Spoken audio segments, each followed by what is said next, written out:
And can you tell me, what were some of the real high points of the development? Moving in. Getting planning permission and getting the plans finalised.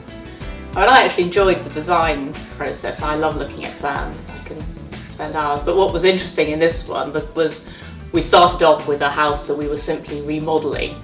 So we had sets of plans for that. Then we discovered, because it turned out that it wasn't even built to 50s building regulations, let alone current building regulations, the builders suggested we go back to planners and ask for permission for a complete rebuild, which the planners were quite happy to do because the old house stood out in a village of Cotswold traditional stone houses as a modern 50s house with big windows.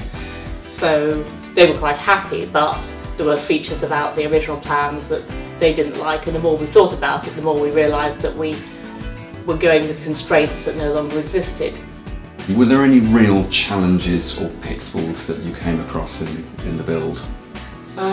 Well, the real downer was the point where the original process of trying to renovate the old house suddenly became something that couldn't be done.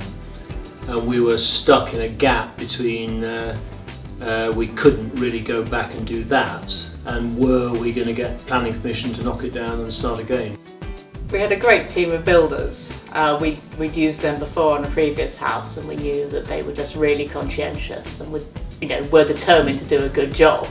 But also, if they realised something was just getting expensive, and did we realise that that particular thing we'd chosen was particularly expensive, they'd tell us, and then we could decide if we wanted to change our minds. So it was a very interactive process, and it was very good. We were actually living in the village still, so they could call and Justin could be over there in 15 minutes to make a decision on site. And I can't see how you could do it at a distance. I'm sure that helped.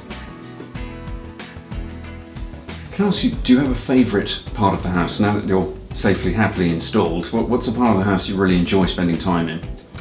I love the kitchen dining area.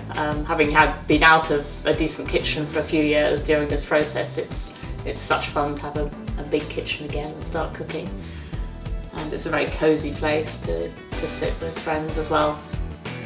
What advice would you pass on to people trying to do similar? Anybody embarking on this from new, you need a good architect, you need a good builder. We had a very good green advisor. You need a good engineer, and any of those let you down, and things can go rapidly pear-shaped.